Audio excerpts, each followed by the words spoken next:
So my wife called me on a drive home today, guys, and told me that the infotainment system screen on her 2023 Mazda CX-9 stopped working.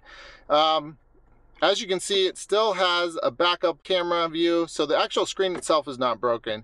Now, the first thing to check here, guys, is right down here. This is the volume button, but it's also a mute button and the power button for that screen. So you just press and hold that for a second, and voila, your screen's back. If I press and hold again, it's off. You know, these can get bumped a lot when you're driving, and so that would be the first thing to check. Next thing that you can try to do if your screen is either frozen or that doesn't work, hold down that same button, the power/volume button, the nav button, and the music button. Hold them down for about 20 seconds, or you can try the power button, nav button, and the back button. Those are the two most common ones on many Mazda models. Unfortunately, this method doesn't work on the newer ones.